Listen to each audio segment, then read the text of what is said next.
Hello friends, last ವಿಡಿಯೋದಲ್ಲಿ ಆರ್ಕಿಯಾಲಜಿಸ್ಟ್ಸ್ ಏನೆಲ್ಲ study ಮಾಡ್ತಾರೆ ಅಂತ ನೋಡಿದ್ವಿ.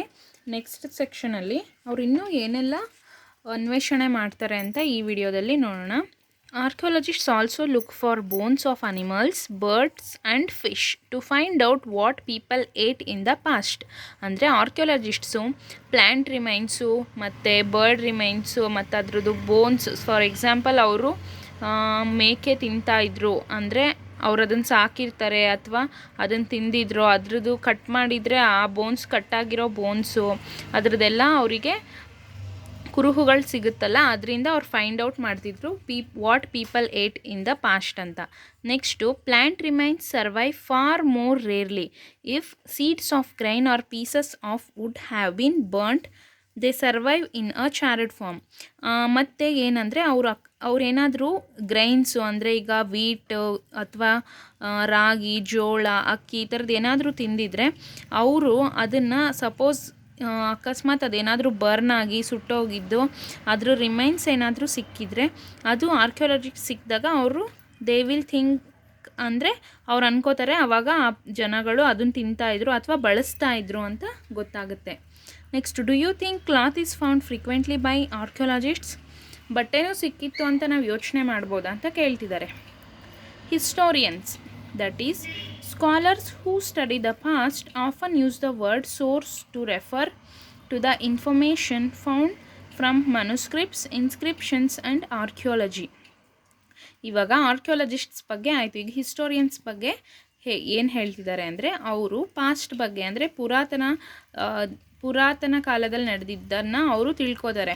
ಆದರೆ ಅವರಿಗೆ ಒಂದು ಮೂಲ ಆಧಾರ ಇರಬೇಕು, ಅಂದರೆ ಒಂದು ಸೋರ್ಸ್ ಇರಬೇಕು. ಫಾರ್ ಎಕ್ಸಾಂಪಲ್ಲು, ಇವಾಗ ಇಲ್ಲೊಂದು ಸ್ಕ್ರಿಪ್ಟ್ ಇದೆ, ಈ ಥರ ಒಂದು ಸ್ಕ್ರಿಪ್ಟ್ ಸಿಕ್ಕಿದಾಗ ಅದನ್ನು ಅವರು ಸ್ಟಡಿ ಮಾಡ್ತಾರೆ. ಇದು ಯಾರ ಕಾಲದ್ದು, ಆ ಕಾಲದಲ್ಲಿ ಏನು ಮಾಡ್ತಾಯಿದ್ರು, ಜನಗಳು ಹೇಗಿದ್ರು, ಆಗ ರಾಜರ ಮನೆತನ ಹೇಗಿತ್ತು ಅದನ್ನೆಲ್ಲ ಸ್ಟಡಿ ಮಾಡ್ತಾರೆ. ಜನಗಳ ಜೀವನ ಶೈಲಿ ಹೇಗಿತ್ತು, ಅವ್ರ ಕಲ್ಚರ್ ಹೇಗಿತ್ತು, ಇದನ್ನು ಸ್ಟಡಿ ಮಾಡ್ತಾರೆ. Next, once source are found, learning about the past becomes an adventure as we reconstruct it bit by bit. So historians and archaeologists are like detectives who use all these source like clues to find out about our pasts. ಹಿಸ್ಟೋರಿಯನ್ಸು ಮತ್ತು ಆರ್ಕಿಯಾಲಜಿಸ್ಟ್ಸಿಗೆ ಏನಾದರೂ ಒಂದು source ಸಿಕ್ಕಿದ್ರೆ ಅವರಿಗೆ ಅದು ಒಂಥರ adventurous ಕೆಲಸದ ಥರ. ಅಂದರೆ ಇವಾಗ ಅವ್ರಿಗೆ ಕ್ಲೂ ಸಿಕ್ದಂಗೆ, ಇದು ಯಾವ ಕಾಲದ್ದು, ಕಾರ್ಬನ್ ಡೇಟಿಂಗ್ ಮಾಡಿ ಇದು ಎಷ್ಟು ವರ್ಷ ಹಳೆಯದು, ಇದು ಯಾರ ಕಾಲದಲ್ಲಿತ್ತು ಅಂತ ಎಲ್ಲ ನೋಡ್ತಾರೆ. ಈಗ ಎಕ್ಸಾಂಪಲ್ ಯಾವುದೋ ಒಂದು ಪರ್ಟಿಕ್ಯುಲರ್ ಪ್ಲೇಸಲ್ಲಿ ಸಿಕ್ಕಿದ್ರೆ ಅಲ್ಲಿ ಯಾವುದೋ ರಾಜ ಮನೆತನ ಇರೋದು ಗೊತ್ತಿರುತ್ತೆ, ಸೊ ಅವರೇ ಅದನ್ನು ಕಟ್ಸಿರ್ಬೋದು. ಆ ಥರ ಅವರು ಹಿಂಟ್ನ ಯೂಸ್ ಮಾಡಿಕೊಂಡು ನಮಗೆಲ್ಲ ಗೊತ್ತಾಗುತ್ತೆ. ಅದನ್ನು ನೆಕ್ಸ್ಟ್ ಪಬ್ಲಿಷ್ ಮಾಡಿ ಅದ್ರ ಬಗ್ಗೆ ರಿಸರ್ಚಸ್ ತುಂಬ ನಡೆಸಿ ಆಮೇಲಿಂದ ಈ ಥರ ಎಲ್ಲ ನಮಗೆ ಬುಕ್ಸಲ್ಲಿ ಕೊಡೋದು. ಇಲ್ಲಿ ಮೇಲಿದೆ ನೋಡಿ, ಬೇಕಿದ್ರೆ ಒಂದು ಪಾಟ್ ಮತ್ತೇನೋ ಸೀಲ್ ಎಲ್ಲ ಸಿಕ್ಕಿರೋದು ಇಲ್ಲಿ ಅವರು ಮೆನ್ಷನ್ ಮಾಡಿದ್ದಾರೆ. Next, one past are many, ಒಂದೇ ಒಂದು ಪಾಸ್ಟ್ ಇದೆಯಾ ಅಥವಾ ತುಂಬ ಪಾಸ್ಟ್ ಇದೆಯಾ ಅಂತ ಕೇಳ್ತಿದ್ದಾರೆ. ಅಂದರೆ ನಮಗೆಲ್ಲ ಒಂದೇ ಹಳೆ ಕಾಲ ಇದೆಯಾ ಅಥವಾ ತುಂಬ ಹಳೆ ಕಾಲಗಳಿದ್ವಾ ಅಂತ ಕೇಳ್ತಿದ್ದಾರೆ. Did you notice the title of this book, our pasts? We have used the word pasts in plural to draw attention to the fact that the past was different for different groups of people. Pasts ತುಂಬ ಇತ್ತು ಅಂತ ಹೇಳ್ತಾ ಇದ್ದಾರೆ. ಯಾಕೆ ಅಂದರೆ ಒಬ್ಬೊಬ್ಬರು ಜೀವನ ಶೈಲಿ ಒಂದೊಂದು ಥರ ಇತ್ತು. ಅಂದರೆ ಒಂದು ಗ್ರೂಪ್ ಆಫ್ ಪೀಪಲ್ದೇ ಒಂಥರ ಇತ್ತು, ಇನ್ನೊಂದು ಗ್ರೂಪ್ ಆಫ್ ಪೀಪಲ್ದೇ ಇನ್ನೊಂದು ಥರ ಇತ್ತು. ಅದು ಯಾಕೆ ಹಾಗೆ ಹೇಳ್ತಿದ್ದಾರೆ ಅಂದರೆ, ಫಾರ್ ಎಕ್ಸಾಂಪಲ್ ಇಲ್ಲಿ ಕಿರ್ತಾರ್ ಮತ್ತು ಸುಲೈಮಾನ್ ಹಿಲ್ಸಲ್ಲಿರೋ ಪೀಪಲ್ಸು ಫಸ್ಟು ವೀಟ್ ಮತ್ತು ಬಾರ್ಲಿನ ಗ್ರೋ ಮಾಡಿರ್ತಾರೆ. ಅದೇ ಇಲ್ಲಿ ವಿಂಧ್ಯಾಸ್ ನರ್ಮದಾ ರೀಜನಲ್ಲಿರೋ ಜನಗಳು ಅಕ್ಕಿನ ಗ್ರೋ ಮಾಡಿರ್ತಾರೆ ಫಸ್ಟು. ಸೊ ಇಲ್ಲಿ ಗಾರೋ ಹಿಲ್ಸಲ್ಲಿರೋರೇ ಬೇರೆ ಥರ. ಸೊ ಈ ಥರ ಬೇರೆ ಬೇರೆ ಪ್ಲೇಸಸ್ಸಲ್ಲಿರೋ ಜನ ಬೇರೆ ಬೇರೆ ಥರ ಲೈಫ್ನ ಎಕ್ಸ್ಪ್ಲೋರ್ ಮಾಡಿರ್ತಾರೆ. ಸೊ ಅದಕ್ಕೆ ಅವರ್ ಪಾಸ್ಟ್ಸ್ ಅಂತ ಹೇಳ್ತಾ ಇದ್ದಾರೆ. Next, for example the lives of herders of farmers were different from those of kings and queens. The lives of merchants were different from those of crafts persons and so on. ಯಾಕೆ ಈ ಥರ ಪಾಸ್ಟ್ಸ್ ಅಂತ ಹೇಳ್ತಿದ್ದಾರೆ ಅಂದರೆ ಎಲ್ಲರೂ ಲೈಫೂ ಬೇರೆ ಬೇರೆ ಥರ ಇತ್ತು ಆವಾಗ. ಫಾರ್ ಎಕ್ಸಾಂಪಲ್ ಯಾರ್ಯಾರ್ದು ಹೇಳ್ತಿದ್ದಾರೆ ಅಂದರೆ, ಹರ್ಡರ್ಸ್ ಆರ್ ಫಾರ್ಮರ್ಸ್. ಹರ್ಡರ್ಸ್ ಅಂದರೆ ಕುರಿ ಎಲ್ಲ ಮೇಯಿಸ್ತಾರಲ್ಲ, ಕುರಿ ಮೇಕೆ ಗುಂಪಾಗಿ ಪ್ರಾಣಿಗಳನ್ನ ಮೇಯಿಸ್ತಾರಲ್ಲ ಅವರು, ಅಥವಾ ಫಾರ್ಮರ್ಸ್ದು, ಎಲ್ರದ್ದು ಡಿಫ್ರೆಂಟ್ ಇತ್ತು. ರಾಜ ರಾಣಿ ಡಿಫ್ರೆಂಟಾಗಿ ಜೀವನ ಇರುತ್ತೆ. ಮತ್ತು ಮರ್ಚೆಂಟ್ಸು ಅಂದರೆ ಅವ್ರು ಒಂದೂರಿಂದ ಒಂದೂರಿಗೆ ಟ್ರಾವೆಲ್ ಮಾಡ್ತಾ ಇರ್ತಾರೆ, ಅವ್ರದ್ದೇ ಬೇರೆ ಥರ ಇರುತ್ತೆ. ಆ್ಯಂಡ್ ಕ್ರಾಫ್ಟ್ಸ್ ಪರ್ಸನ್, ಈ ಬುಟ್ಟಿ ಹೆಣಿಯೋರು, ಅದು ಇದು ಕಸೂತಿ ಕೆಲಸ ಮಾಡೋರು, ಇವ್ರದ್ದೇ ಬೇರೆ ಥರ ಇರುತ್ತೆ. And also as is true even today, people follow different practices and customs in different parts of the country. For example, today most of the people living in Andaman Islands get their own food by fishing, hunting and collecting forest produce.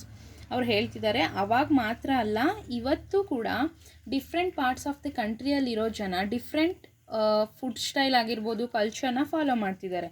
ಒಂದು example ಕೊಡ್ತಾ ಇದ್ದಾರೆ. ಅಂಡಮಾನ್ ಐಲ್ಯಾಂಡಲ್ಲಿ ಇವಾಗ್ಲೂ ಅವರು ಸ್ವಂತ ಅವ್ರ ಫುಡ್ನ ಹೇಗೆ ಅವರು ಹೌ ದೇ ಗೆಟ್ ಅಂತ ಹೇಳಿದ್ರೆ, ಫಿಶಿಂಗಿಂದ, ಹಂಟಿಂಗಿಂದ ಮತ್ತು ಫಾರೆಸ್ಟ್ ಪ್ರೊಡ್ಯೂಸ್ನ ಯೂಸ್ ಮಾಡಿಕೊಂಡು ಅವ್ರ ಲೈವ್ಲಿಹುಡ್ನ ಅವರು ಕಳೀತಾ ಇದ್ದಾರೆ. By contrast, most of the people living in cities depend on others for supplies of food. Differences such as these existed in the past as well. ಇವ್ರೇನು ಹೇಳ್ತಿದ್ದಾರೆ, ಇವಾಗ ರಿಸೋರ್ಸ್ ಅವೈಲಬಲ್ ಇರೋರು ಅಲ್ಲಿ ಗ್ರೋ ಮಾಡ್ತಾರೆ. ಇಲ್ಲ ಅಂದರೆ ಈಗ ಫಾರ್ ಎಕ್ಸಾಂಪಲ್ ಸಿಟೀಸಲ್ಲಿ ಇರೋ ಜನಗಳು, ಫಾರ್ ಎಕ್ಸಾಂಪಲ್ ಬ್ಯಾಂಗ್ಳೂರು, ಮುಂಬೈ, ಪುಣೆ ಈ ಥರ ದೊಡ್ಡ ದೊಡ್ಡ ಸಿಟಿಯಲ್ಲಿರೋರು, ಅವರು ಕ್ರಾಪ್ಸ್ನ ಗ್ರೋ ಮಾಡಲ್ಲ. Instead they get it from the villagers. ಅಂದರೆ ವಿಲೇಜರ್ಸ್ ಅಂದರೆ ಅವ್ರು ತೊಗೊಂಬಂದು ಮಾರ್ಕೆಟಲ್ಲಿ ಮಾರ್ತಾರೆ, ಮಾರ್ಕೆಟಿಂದ ಅವ್ರು ತೊಗೊಳ್ತಾರೆ. ಯಾರು people living in the cities. That means they are not directly contributing anything to the agriculture. ಅಂದರೆ ಡೈರೆಕ್ಟಾಗಿ ಅಂದರೆ ಅವರೇ ಹೋಗಿ ಅಗ್ರಿಕಲ್ಚರ್ ಮಾಡಿ ಅವ್ರು ಬೆಳೆದು ಏನು ತಿಂತಾ ಇಲ್ಲ, ಈ ಥರ ಫಾರ್ಮರ್ಸಿಂದ ಕಲೆಕ್ಟ್ ಮಾಡಿ ಸಪ್ಲೈ ಮಾಡ್ಕೊಂಡು ತಗೊಳ್ತಾ ಇದ್ದಾರೆ. ಈ ಥರ ಡಿಫ್ರೆನ್ಸಸ್ಸು ಮುಂಚೆನೂ ಇತ್ತು ಅಂತ ಹೇಳ್ತಿದ್ದಾರೆ. ಈಗ ರಾಜಾರಾಣಿ ಏನು ಬೆಳೀತಾ ಇರಲಿಲ್ಲ, ಹೋಗಿ ರೈತರ ಹತ್ರ ಅವರು ತೊಗೋತಾ ಇದ್ರು, ಇಲ್ಲ ರೈತರೇ ಅವ್ರಿಗೆ ದೇಣಿಗೆ ರೂಪದಲ್ಲಿ ಕೊಡಬೇಕಾಗಿರುತ್ತೆ. Besides, there is another kind of difference. We know a great deal about kings and the battle they fought because they kept records of their victories. Generally, or ordinary people such as hunters, fishing, folk gatherers, farmers or herders did not keep records of what they did. While archaeology helps us to find about their lives, there is much that remains unknown. ಈ ಪ್ಯಾರಾಗ್ರಾಫಲ್ಲಿ ಏನು ಹೇಳ್ತಿದ್ದಾರೆ ಅಂದರೆ, ಇನ್ನೊಂದು difference ಇರುತ್ತೆ. ಈ ಥರ ನಾವು ಪಾಸ್ಟ್ನ study ಮಾಡಬೇಕಿದ್ರೆ ಏನು ಅಂದರೆ, ಕಿಂಗ್ಸ್ ಆದರೆ ಅವ್ರು ಬ್ಯಾಟಲ್ ಮಾಡಿದ್ದು, ಅವ್ರ ವಿಕ್ಟರಿದು ಅಥವಾ ಅವ್ರ ವಂಶದ್ದು ಏನೇ ಮ್ಯಾಟರ್ಸ್ ಇದ್ದರೂ ಅವರು ರಿಟರ್ನಲ್ಲೋ ಅಥವಾ ಇನ್ಸ್ಕ್ರಿಪ್ಷನ್ಸಲ್ಲೋ ಮನುಸ್ಕ್ರಿಪ್ಟ್ಸ್ ರೂಪದಲ್ಲೋ ಹೆಂಗೋ ಅವರು ಆ ಸೋರ್ಸ್ನೆಲ್ಲ ಕಲೆಕ್ಟ್ ಮಾಡಿ ಇಟ್ಕೊಂಡು ನೆಕ್ಸ್ಟ್ ಜನ್ರೇಷನ್ ಅವ್ರಿಗೆ ಗೊತ್ತಾಗ್ತಿತ್ತು, ಓದ್ ಜನ್ರೇಷನಲ್ಲಿ ಈ ಥರ ಎಲ್ಲ ಇದ್ದರು ಅಂತ ನಮಗೆ ಸೋರ್ಸ್ ಆಗಿ ಸಿಗ್ತಾ ಇದೆ. ಬಟ್ ಆರ್ಡಿನರಿ ಪೀಪಲ್ಗೆ ಆ ಥರ ಏನೂ ಇರೋಲ್ಲ. ಅಂದರೆ many of them were illiterates. ಅವ್ರಿಗೆ ಆ ಥರ ಆಲೋಚನೆಯೂ ಇರೋದಿಲ್ಲ, ನಾವು ಹೆಂಗೆ ಬದುಕ್ತಿದ್ದೀವಿ ಆ ಥರದ್ದೆಲ್ಲ ಬರೆದಿಡಬೇಕು ಅಂತ. So many of their records are not found. ಅಂದರೆ ಆ ಥರ ಏನೂ ರೆಕಾರ್ಡ್ಸ್ ಇಲ್ಲ. ಆದರೆ ಆರ್ಕಿಯಾಲಜಿಯವರು ಸ್ವಲ್ಪ ಅದ್ರ ಬಗ್ಗೆ ಎಕ್ಸ್ಕವೇಟ್ ಮಾಡೋದಕ್ಕೆ ಸ್ವಲ್ಪ ಹೆಲ್ಪ್ ಆಗುತ್ತೆ. ಅಂದರೆ ಇವಾಗ ಅವರು ಹೋಗಿ ಬೇರೆ ಬೇರೆ ಪ್ಲೇಸಸಲ್ಲಿ ಲಾಸ್ಟಲ್ಲಿ ಹೇಳ್ದಂಗೆ ಅವ್ರದ್ದು ಫುಡ್ ಸ್ಟೈಲ್ ಏನಿರುತ್ತೆ, ಕಲ್ಚರ್ ಹೇಗಿರುತ್ತೆ ಅದನ್ನೆಲ್ಲ ರಿಸರ್ಚ್ ಮಾಡ್ತಾರಲ್ಲ, ಅದರಿಂದ ಸ್ವಲ್ಪ ಗೊತ್ತಾಗುತ್ತೆ ಹರ್ಡರ್ಸ್, ಫಾರ್ಮರ್ಸ್ ಅವ್ರ ಲೈಫ್ ಸ್ಟೈಲೆಲ್ಲ ಹೇಗಿತ್ತು ಅಂತ. What do dates mean? Dates ಅಂದರೆ ಏನು? If somebody asks you the date, you will probably mention the day, month and year, 2000 and something. These years are counted from the date generally assigned to the birth of Jesus Christ, the founder of Christianity. So 2000 means 2000 years after the birth of the Christ. All dates before the birth of the Christ are counted backwards and usually have letter BC, before Christ, added on.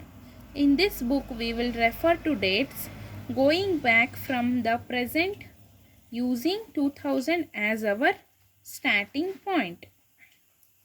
ಇಲ್ಲೇನು ಹೇಳ್ತಿದ್ದಾರೆ ಅಂದರೆ, dates ಅಂದರೆ ಏನು ಅಂತ ಹೇಳ್ತಿದ್ದಾರೆ. ನಾವು ಹೇಗೆ ಡೇಟ್ಸ್ನ divide ಮಾಡ್ತೀವಿ ಅಂತ ಅವ್ರು ಹೇಳ್ತಾ ಇದ್ದಾರೆ. ಇಲ್ಲಿ ಇಯರ್ಸ್ನ ಹೇಗೆ ಕೌಂಟ್ ಮಾಡ್ತಿದ್ರು ಅಂದರೆ, ಫಸ್ಟು ಒಂದು 0 ಪಾಯಿಂಟ್ ಅಂತ ತೊಗೊಂಡಿದ್ದಾರೆ. ಆ 0 ಯಾವಾಗ ಅಂದರೆ ಕ್ರಿಶ್ಚಿಯಾನಿಟಿ ಫಾರ್ಮ್ ಮಾಡಿದ್ದಂತಹ ಫೌಂಡರ್ ಜೀಸಸ್ ಕ್ರೈಸ್ಟ್ನ ಬರ್ತಿದೆಯಲ್ಲ ಅಲ್ಲಿಂದ 0 ಸ್ಟಾರ್ಟ್ ಆಗಿ ಒಂದು ಸ್ಕೇಲ್ ಅಂತ ನಾವು ರೆಫರ್ ಮಾಡಿಕೊಂಡ್ರೆ ಅಲ್ಲಿಂದ ರೈಟ್ ಸೈಡಿಗೆಲ್ಲ after the birth of the Christ ಅದನ್ನು ನಾವು ಮಾಮೂಲಿ ನಂಬರ್ಸು ಅಂದರೆ ಎ ಡಿಯಲ್ಲಿ ನಾವು